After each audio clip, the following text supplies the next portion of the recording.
జ్యోతిష బాల శిక్ష ఇందులో ఫలదీపిక భావ విచారణ భావ విచారణ అనే విషయంలో మీరు గత ఎపిసోడ్లన్నీ కూడా విని ఉంటే కూలంకషంగా జాతి చంద్రిక నేను సూక్ష్మంగా మాత్రమే అక్కడ మీకు టచ్ చేసి వదిలిపెట్టాను. పూర్తి స్థాయిలో ఇవ్వలేదు. జాతి చంద్రిక ఒక్కసారి ఈ చిగురు నుంచి ఆ చిగురు దాకా కూడా పాఠం ఇంచుమించుగా ఆల్మోస్ట్ రేపటి నుంచి ప్రారంభం చేసి చెప్పచ్చు కూడా నేను. అయితే ఈ ఫలదీపిక ప్రారంభం చేయమని చాలామంది అడిగారు. నాకు కూడా ఫలదీపిక పెట్టాలి. ఇక్కడ ముందు ఫలదీపిక, సారావళి, సర్వార్థ చింతామణి గ్రంథాలు పూర్తి చేసి బృహజ్జాతకంలోకి వెళ్దామని కూడా కోరిక కలిగింది. ఆ వరుసలో క్రమంగా దాని తగ్గట్టుగా నేను కూడా మళ్ళీ ఒకసారి గ్రంథాలని కూడా అన్ని రకాల వ్యాఖ్యానాలని, నా దగ్గర ఉన్నటువంటి వ్యాఖ్యానాలని కూడా ఒకసారి మళ్ళీ వర్కౌట్ చేసి చూస్తున్నాను. దీని మీద బేస్ చేసి మీకు ఇప్పుడు ఈ పాఠం ఇవ్వడం జరుగుతుంది. అయితే ఇక్కడ మీరందరూ కూడా ఫలదీపిక అనే దాన్ని ఎందుకు తీసుకొచ్చాను అనే దాని మీద ఒక చిన్న అనుమానం మీకు రావచ్చు. చాలా అత్యావశ్యకం అండి. కారణం ఏంటంటే గత ఎపిసోడ్లలో మీరు ఉత్తరకామతం గ్రంథం అని చెప్పాను మీకు. ఇందులో మరి భావార్థ రత్నాకరం మధ్య మధ్యలో జాతక పారిజాతంలో భావ విచారణ చేసేటప్పుడు తీసుకొచ్చాను. జాతక పారిజాతం చెప్పాను. మీరు ఇవి గమనించుకోవాలి. ప్రతి భావంలోనూ కూడా భావ విచారణ చేసేటప్పుడు ఆయన ఈ గ్రహాలు ఎక్కడ ఉంటే ఎట్లా ఉంటాయి, ఆ గ్రహాలు ఎక్కడ ఉంటాయని చెప్పుకుంటూ కొన్ని మూల సూత్రాలు కొన్నింటిని ఇచ్చాడు. కాబట్టి మూల సూత్రాలు జాతక పారిజాతంలో ఒకచోట లేవు. ఆ గ్రంథం అంతా విన్నాం కదా పురాణం ఉన్నాను అన్నట్టుగా ఉంటే దాంట్లో మీకు ఏం సాధించలేరు. దాంట్లోని విశేషాలు కనుక మీరు సాధించుకుంటూ వస్తే చాలా మంచి ఫలితాలు వస్తాయి. అందులో భాగంగా మీకు ఆ భావ విచారణ జరుగుతున్న సందర్భంలో ఉత్తరకాలమతంలో అనేకమైనటువంటి అంశాలని ప్రస్తావన చేసుకొచ్చాను. ఉత్తరకాలమతంలో సూత్రాలన్నింటినీ కూడా మీరు బాగా అన్వయం చేసుకుంటే చాలా విశేషమైనటువంటి పరిజ్ఞానం లభిస్తుందనేది ఖచ్చితం. మరి ఏమండి, ఇక్కడ ఉత్తరకాలమతం అయిపోయిన తర్వాత మిగతా గ్రంథాలన్నీ కూడా ఇది మన భావార్థ రత్నాకరంలో కానీ జాతక పారిజాతంలో కానీ ఇన్ని గ్రంథాలకు సంబంధించినటువంటి భావ విచారణ జరిగాక ఫలదీపిక అవసరమా అనేటువంటిది అందరికీ కూడా అనుమానం పడుతుంది. ఫలదీపిక చాలా గొప్ప గ్రంథం, చదవాలి. ఇక్కడ ఏమైందంటే గ్రంథాలు తర్వాత వస్తున్నటువంటి విషయాల్లో పండితులు చాలామంది ఏం చేశారంటే ఈ గ్రంథాల్లో ఉన్న విశేషాలని కొన్నిటిని వర్కౌట్ చేసేటప్పుడు విశేషంగా కొన్ని వివరణలు రాసుకుంటూ వచ్చారు. వాళ్ళ అనుభవాలతో గతంలో ఉన్నటువంటి గ్రంథాల్లో అనేకమైనటువంటి అంశాలని వాళ్ళు ఒకే పరిస్థితి తీసుకొచ్చారన్నమాట. ఒకే ప్యాటర్న్లో తీసుకొచ్చి కొంత వివరణ ఇచ్చుకుంటూ వచ్చారు. అందులో భాగంగా మీకు సహజంగా ఈ మొత్తం గ్రంథం అంతా కూడా ఫలదీపిక అంతా కూడా ఇక్కడ పాఠం చెప్పడం అనేది నేను చేయను. ఎందుకు చేయను ఏమండి, మరి మాకు అవసరం కదా చెప్పరా అని మీరు అడుగుతారేమో. మీకు అవసరమైనా చెప్పను, అవసరం లేకపోయినా చెప్పను. కారణం ఏంటంటారేమో. ఇక్కడ ప్రారంభం చేసి యాక్చువల్గా ఫలదీపికలో మొట్టమొదట అధ్యాయాల్లో ఏముందంటే సంజ్ఞాధ్యాయం. ఈ సంజ్ఞాధ్యాయంలో రాసులు, వివిధమైనటువంటి విశేషాలు రాస్తున్నాయి. కాలం, లగ్నం, నిర్ణయం, సామాన్య నియమాలు, కాలపురుష అంగాలు, నక్షత్ర సందులు, రాశి సందులు, రాసులు, వాటి ప్రదేశాలు, స్వక్షేత్రం, ఉచ్ఛ, నీచ, మూల త్రికోణాలు, రాశి, ఉదయ, దివారాత్రి రాసులు, ఊర్ధ్వాధో రాసులు, అలాగే మేషాది రాసులు, వివిధ లక్షణాలు, ద్వాదశ భావాలు, వాటి నామాలు, దుస్థానాలు, శుభస్థానాలు ఇవన్నీ చెప్పాడు. ముహూర్త బాల శిక్ష చెప్పాడు. ముహూర్త బాల శిక్షలో ముహూర్త తర్పణలో ఉన్నటువంటి కారకత్వాలను కొన్నిటిని అందులో నేను శుభ్రంగా చెప్పి వల్లించడం 5 శ్లోకాలను చెప్పాను. అందులో వల్లించిన వాళ్ళకి ఇక్కడ ఇవన్నీ కూడా కారకత్వాల్లోకి వస్తాయి కాబట్టి వీటిని మనం కారకత్వాలు వల్లించాలి అని చెప్పి గ్రహభేదాధ్యాయం చెప్పేసి రవి యొక్క లక్షణాలు, ఆ రవితో మొదలెట్టి చంద్రుడు, కుజుడు వాటి యొక్క లక్షణాలు చెప్పుకుంటూ వచ్చాడు. వాళ్ళని ఆధారం చేసుకుని ఏ వృత్తులు చెప్పాలి, ఏ జంతువులను చెప్పాలి, ఏ పక్షులు చెప్పాలి, ఇట్లాగా విశేషాలను చెప్పుకుంటూ వచ్చాడు. అలాగే వాళ్ళకు ఉన్న నైసర్గిక మిత్రత్వ శత్రుత్వాలు, తాత్కాలిక శత్రుత్వ మిత్రత్వాలు, అలాగే ఋతువులు, మరి దేశాలు, ధాన్య విశేషాలు, ఆధిపత్యాలు వహించే దేశాలు, గ్రహాలు, నవరత్నాలు. ఈ గ్రహాలు, ఆ దేశాలు, ఆధిపత్యాలు వహించే విశేషాలను ఎందుకు చెప్పుకుంటూ వచ్చాడంటే అది ప్రశ్నశాస్త్రంలో బాగా ఉపయోగపడుతుంది. అలాగే గ్రహాలు, నవరత్నాలు, గ్రహాలకి లోహాలు, వస్త్రాలు, రసాదులు ఇవి మరి ధరవరులు నిర్ణయం చేసేటప్పుడు అప్పుడు కూడా మనకి బాగా ఉపయోగపడేటువంటి అంశం. అది కాకుండా జ్యోతిష శాస్త్రంలో కూడా వీడు ఏ రకమైనటువంటి వ్యాపారం చేస్తాడు అన్నది దీని మీద ఒక క్లారిటీ కావాలి. చాలామంది బంగారం వ్యాపారం చేసుకో, వెండి వ్యాపారం చేసుకో, ఇనుము వ్యాపారం, అందరూ ఇనుము వ్యాపారం చెప్పేస్తారు. శని బలంగా ఉన్నాడండి, ఆ ఇనుము వ్యాపారం చేసుకోండి చెప్తారు. కానీ ఇక్కడ మిగతా గ్రహాలకు వెంటనే వాళ్ళకి స్ఫురణ రాదు. నేను అందుకోసం మీకు మొదటి చెప్తాను, నా పంచాంగంలో నేను ఈ జ్యోతిషశాస్త్ర విశేషాలే, కారకత్వాలే, మళ్ళీ గ్రహాలకు సంబంధించినటువంటి, రాశికి సంబంధించినటువంటి టేబుల్స్ ఇచ్చుకుంటూ వచ్చాను, విశేషాంశాలన్నింటినీ కూడా. మరి వాటినన్నింటినీ కూడా ఏమైందంటే ఇక్కడ ఇవన్నీ కూడా చదువుతున్నాను ఇప్పుడు. ఈ చదువుతున్న విషయాల్లో మీకు తర్వాత వర్గ విభాగాధ్యాయంలోకి వచ్చేసరికి తర్వాత గ్రహాలు, వర్గులు, షడ్వర్గులు సప్తవర్గులు వాటి నవాంశాలు ఆ తర్వాత హోరా ద్రేకణ సప్తాంశ నవాంశ ద్వాదశాంశ త్రింశాంశ అధిపతులు షష్ఠ్యాంశులు అవన్నీ కూడా చెప్పుకుంటూ వచ్చాడు. తర్వాత షడ్బల నిరూపణ మొత్తం గణితాధ్యాయం, ఇది కర్మజీవాధ్యాయం అని చెప్పేసి అక్కడ దాకా, అంటే ఈ 4 అధ్యాయాల్లో ఉన్నటువంటి విశేషాలు ఇక్కడ మీరు ఏం చేస్తారంటే ఒక చక్కటి డైరీ ఒకటి పెట్టుకోండి. డైరీ ఒకటి పెట్టుకుని లోహ సంబంధమైన విషయాలు ఏ గ్రహాలు ఏ లోహాలని చూపిస్తున్నాయి అనేటువంటి అంశం వచ్చింది. ఆ సందర్భంలో మీరు చక్కగా ఏం చేస్తారంటే ఒక శ్లోకాలను రాసేసి దాని మీద రవి బలానా చంద్రుడి బలానా మొత్తం అంతా కూడా రాసుకుంటూ వస్తారు. రాసేసిన తర్వాత ఏం చేస్తారంటే దాని కింద ఈ అంశం బృహజ్జాతకంలో ఏమైనా తేడా చెప్పాడా, బృహత్ సమితిలో ఏం చెప్పాడా, లఘుజాతకంలో ఏం చెప్పాడా, సర్వార్థ చింతామణిలో ఏం చెప్పాడా, జాతక భార్జాతంలో ఏమైనా తేడా చెప్పాడా, ఇవన్నీ కూడా ప్రారంభ అధ్యాయంలోనే ఉంటాయి.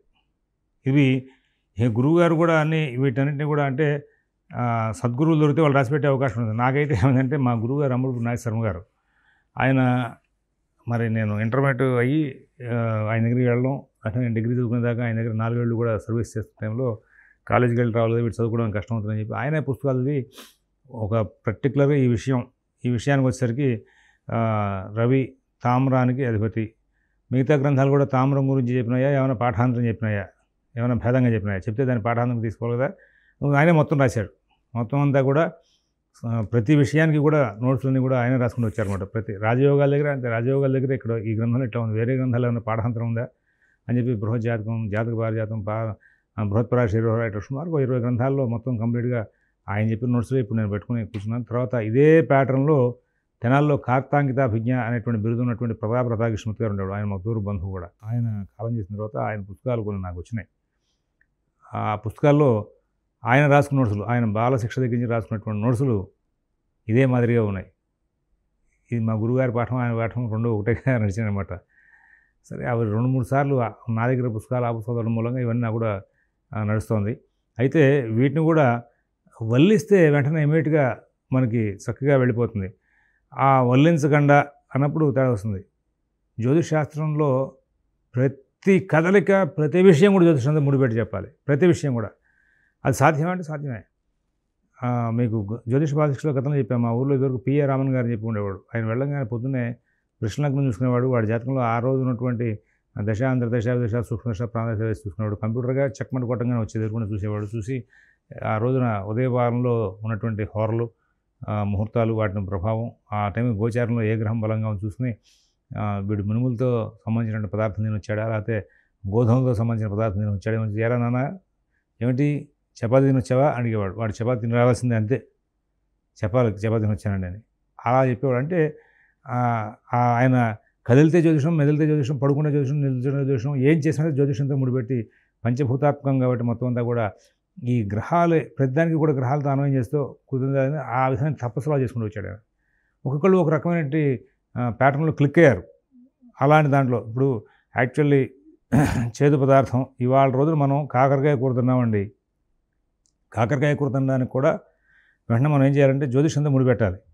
ఇవాళ నేను కాకరకాయ కూరతో తినే పరిస్థితి ఎందుకు వచ్చింది అంటే కాకరకాయ చేదు కాబట్టి ఇవాళ నేను చేదు పదార్థం తిన్నాను కాబట్టి దీనికి కారణం ఏమైంటుంది. ఇవాళ నాకు గోచారంలో ఏ గ్రహాలు నా మీద, ఈ గోచారం అంటే రవి బలానా రాశిలో ఉన్నాడు అని చెప్పుకోవడం కాదు. ఇక్కడ దినాధిపతులను కట్టాలి. గోచార వ్యవస్థలో దినాధిపతి, మాసాధిపతి, సంవత్సరాధిపతి మాత్రం చెప్పడం ఉన్నాయి. ఆ దినాధిపతులు, మాసాధిపతులు, సంవత్సరాధిపతుల యొక్క ఫలితాలు తీసుకుని చెప్పాలి. పలానా రాశిలో గ్రహం ఉంటే దాని ఫలితం ఎట్లా ఉంటుందని చెప్పడం కాదు. తీసుకోవాలి. తర్వాత వేధాస్థానాలు చూసి చెప్పాలి. వేధాస్థానాలు ఇవి చూసుకుని తర్వాత అష్టకూరలు చూసుకుని దాని ప్రకారం చెప్పాలి. చెప్తే ఇవాళ కాకరకాయ కూర చేదు కూర తిన్నావు, చేదు కూర తినడానికి కూడా గల కారణాన్ని జ్యోతిషశాస్త్రంతో ముడిపెట్టి చెప్పాలి. అలా ప్రతి విషయానికి జ్యోతిషంతో ముడిపెట్టి మీరు కనుక వెళ్ళిపోతూ ఉంటే ఇంకా మీరు ప్రతిదాన్ని అన్వయం చేయగలుగుతారు. జ్యోతిషం సైన్సే యాక్చువల్లీ.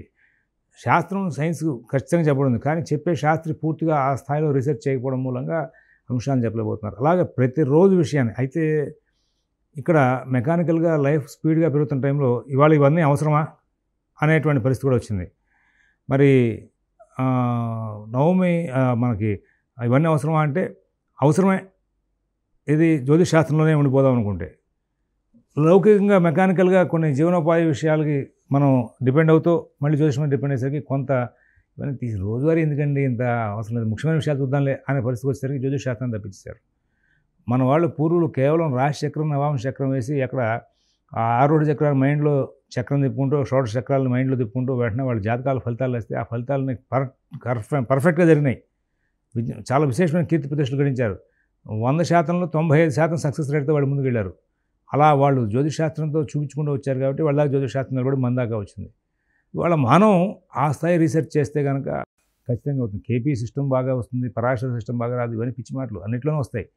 నువ్వు పరాశర సిస్టమ్ని ఎంతవరకు అసలు అమలు చేసావు, నీ లైఫ్లో దాన్ని మొత్తం అంతా డైజెస్ట్ చేసుకుని మొత్తం అంతా కూడా కంప్లీట్గా ఎంతవరకు డైజెస్ట్ చేసుకున్నావు, ఎంతవరకు డైజెస్ట్ చేసుకుని దాన్ని రోజువారీ కార్యక్రమాల్లో దీన్ని ఎంతవరకు అమలు చేసామని ఎప్పుడైనా ప్రశ్నిస్తే సమాధానం ఉండదు. అలాగా ప్రతి శ్లోకం నోట్లో ఉండాలి. ప్రతి శ్లోకాన్ని ఖచ్చితంగా రోజు 10 సార్లు తప్పున, లేకపోతే రోజు 20 సార్లు తప్పున, ఒక 10 రోజులు వదిలించాలి. వస్తే శ్లోకం నోట్లో ఉండదు. పుస్తకం తీసి చూస్తా శ్లోకాన్ని కుదరదు. తామ్రం కాంశ్యం ధాతు తామ్రం త్రపుస్యాత్ స్వర్ణం రౌప్యం ఛాయ సంభాస్కరాదే వస్త్రం దత్వద్వర్ణయుక్తం విశేషాత్ జీర్ణం మందస్యాగ్నిదగ్ధం కుజస్య అని చెప్పి వదిలేస్తాడు. ఆ ఒక్క శ్లోకంలోనే లోహాలు, వస్త్రాలు, ధాతులు చెప్పేశాడు. ఆ రుచులు కూడా చెప్పేశాడు. రవికి తామ్రం గౌరవర్ణం చేదు, చంద్రుడికి కంచు ధవళ వస్త్రం ఉప్పు, కుజుడికి తామ్రం. మరి తామ్రం అనేది అక్కడ రవికి చెప్పాడు, కుజుడికి చెప్పాడు. ఎరుపు వస్త్రం కుజుడికి మిశ్రితం, ఆ రుచుల్లో మిశ్రితం. బుధుడు సత్తు అల్యూమినియం ఇట్లాంటి వాటికి సంబంధించిన విషయాల్లోకి. హరితవర్ణం తీపి, గురువు సువర్ణం, అలాగే సువర్ణమైన రంగు రసద్రవ్యం. శుక్రుడు వెండి, అతిధవళ వస్త్రం ఆమ్లం. శని ఇనుము, నలుపు వస్త్రం కాషాయం. ఏమండి ఇందులో చెప్పాడు ఇట్లాగా. దీనికి ఏమన్నా మళ్ళీ ఇతర గ్రంథాల్లో ఏమన్నా భేదాలు చెప్పాడా అని చెప్పి మీరు వెంటనే చేయాలంటే ఆ డైరీలో చక్కగా ఈ వరుసగా రాసుకుని వెళ్తూ అక్కడ ఈ లోహాలకు సంబంధించి బృహత్పరాశరి హోరాశాస్త్రంలో ఏమున్నాయి, లేకపోతే వస్త్రాలకు సంబంధించి బృహత్పరాశరి హోరలో ఏమున్నాయి, ఆ రసం సంబంధించిన విషయాల్లో బృహత్పరాశరి హోరలో ఏమున్నాయి అవి రాసుకోవాలి.